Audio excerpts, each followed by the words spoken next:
What's going on, everyone? Welcome to the first episode in the Axial SCX10-2 Trail Honcho budget build. Now, if you've watched my budget builds in the past, they're a little bit different than it may first appear. I am not trying to spend the least amount of money on this build. When I say a budget, I mean that I'm going to spend a certain amount of money every week and do the upgrades on my Trail Honcho with that budget. So that's what I'm looking for. I'm not looking to go the cheapest possible route. I'm trying to build the best truck that I can, but on a certain scheduled budget. For this budget build, just like the last three, we're gonna do $50 a week and we're gonna upload videos every Wednesday. Now, even if you wanted to follow the path that I'm going to take with this, you wouldn't have to do it $50 a week. You could do it once every 2 weeks, once a month, or just whenever you found the spare cash. As an added bonus to this budget build series, Matthew Kett from the Scale Builders Guild is going to be doing his version of the budget build as well. The same path, $50 a week, uploading every Wednesday, just like I'll be doing. Now, Matt and I have very different styles. I plan to try and take this a very performance-oriented route. I'm sure that he's going to go with a much more scale-focused route, but both of us, I'm sure, are going to try and keep up with each other a little bit. So I'm definitely going to try and throw the scale items that I can on this rig to make it look as good as possible, and I'm sure that he is not going to let the performance of his rig suffer either. So that covers our bases. Now let's get into the first week's upgrades. So on New Year's Eve, we took the truck out to the rocks and put it through its paces in its stock flavor. And in general, it's pretty much what I was expecting out of it. The plastic links did better than the old plastic links, which I did expect. The big Honcho front bumper is just like I remember, really out there. Definitely something that you notice hitting and hanging up on a little bit. But in general, it just felt pretty good. And being stock and lightweight, it kind of performed how you expect. So this week, rather than spending a bunch of money on performance stuff yet, I am going to put a little bit of money into appearance, but I'm going to do a handful of free performance mods to get this thing feeling a little bit more like I'd like in its stock weight. Later on, as we add weight and details to this thing, we'll then probably have to adjust that performance again. But for right now, we can get this thing feeling a lot better on the rocks without spending any money in that way. So before we tackle those free performance mods, let's tackle the appearance upgrade that I want to do first. While filming this truck out on the rocks this weekend, one of the first things that I noticed is that a lot of my shots, you start seeing through the window and either seeing battery cables or seeing all the way through from a fender well all the way out the one of the front windows. Just in general, it's kind of a distraction to be able to see through some of these Lexan bodies. So what I'm going to do to fix that is the Bomber RR10 interior mod that I did when I was building the last Honcho style rig using that Proline SR5 body. So what we've got here is the interior to a Bomber RR10, specifically my Bomber RR10, because I didn't have time to go buy a new one. So I'm going to take the one out of my Bomber, but I'm going to include the price of a new Bomber interior and Axial Helmet Set. Now, to drop this thing into a Honcho cab, previously when I had done this mod, I drew up some very simple little 3D printed brackets. Now, these brackets, I have hosted the file for on Thingiverse. If you have a friend who could print them or you have a printer yourself, you can also pick these up from Scale by Chris through A-Main Hobbies or possibly from him directly by shooting him a message. So there are multiple ways for you to get these very simple brackets that I designed. These brackets make it very simple to get this interior bolted into that cab. The first thing we're gonna do is bolt these brackets to the interior using the factory holes in the rear corners of the interior. Once you've got those bolted up, remove the body from the chassis and then remove the 2 factory screws along the belt line in the rear of the cab. Then reinstall those screws through the new interior adapters.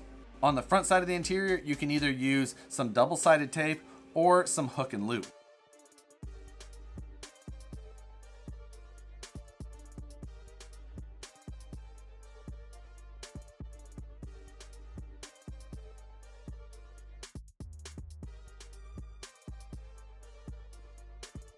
Dropping that interior in this body was extremely easy. 2 new screws and reusing 2 of the stock screws, and you basically have a truck that has a much more scale appearance when you're out on the rocks. Now, my bomber interior wasn't new, and it does have a hole cut in the center of the dash where I had a vent installed, but at this point we're much better off than we were before. So that's the only upgrade that I'm spending any money on this video. For the rest of this video, we're basically going to be doing free or basically free upgrades. And the first one we're going to do actually does have to deal with this body again. So the Honcho body comes off very easily with just 4 body pins. But if you're anything like me, you may lose body pins very easily. It's definitely a problem that I have. So what I've done is taken and simply shoe glued 2 rare earth magnets to the bottom side of the rear of this bed. The new Honcho bed does not have a spare tire, but that does leave us just this nice open area back there. So I simply glued the 2 magnets to the bottom side there, and now we can take our 4 body pins with the tabs that they have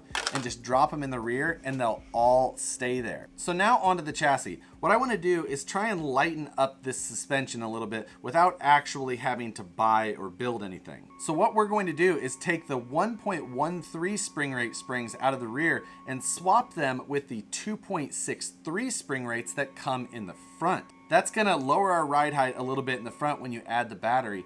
And we're going to take those higher spring rates, put them in the rear, but we're also going to readjust our rear shock towers to lay the shocks down a little bit more to get a little bit of a decreasing rate on those heavier springs. I do prefer my front axle to move a little bit more freely and allow that rear to feel more planted. I feel like it just gives me a more predictable driving experience. I'm going to be able to accomplish this without even having to take the wheels off. All we need to do is remove the lower shock bolt on each of the 4 shocks.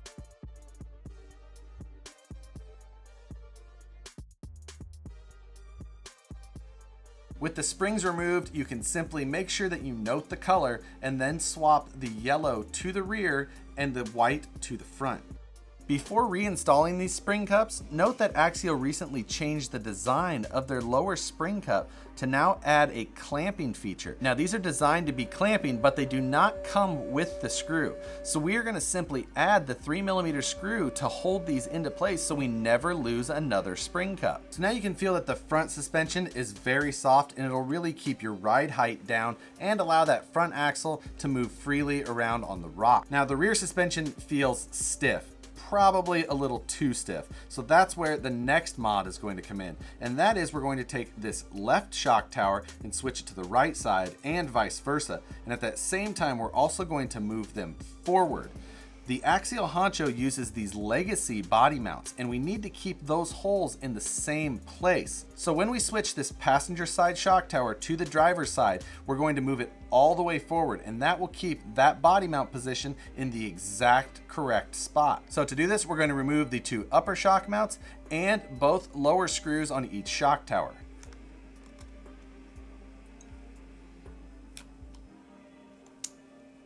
With the shocks disconnected and the shock towers removed, we now need to relocate this cross brace until the front holes are in the forwardmost holes on the SCX10-2 chassis. By relocating that cross brace to the forwardmost position, it actually even gives us more suspension travel in the rear, because those upper link mounts is what previously was contacting the chassis. So now we're going to take what was the driver's side rear shock tower and we're going to install it on the passenger side.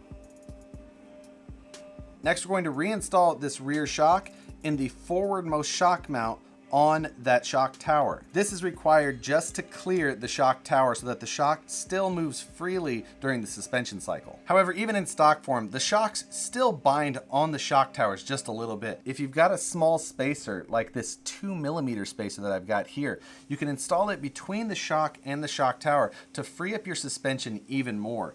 You can even just use a small number of washers in between those 2 points to help free up that suspension a little bit. So that tackles all the items that I wanted to take care of on the first week of the budget build. Spent a little bit of money on some looks, and then we did a bunch of free upgrades for the performance. I think that this rig is going to feel noticeably better now that we just did those few simple changes. So thanks for watching, guys. Make sure to go check out Matthew Kett at the Scale Builders Guild with his week 1 of the budget build as well. I'm going to try and make an effort to make sure that I get as much running footage as I can of this truck as we progress through this build. As always, I'm really looking forward to the budget build. It is a taxing series to do though, because as much as it does sound $50 every week, trying to get the upgrades done that I want to do within that budget does get a little difficult. If you've got suggestions for mods you'd like to see throughout this series, drop them in the comments below. As always, thanks for watching, guys. Like the video if you enjoyed it, subscribe if you haven't. Make sure to watch for a new budget build video every Wednesday. And again, thanks for watching, and we'll see you on the next one.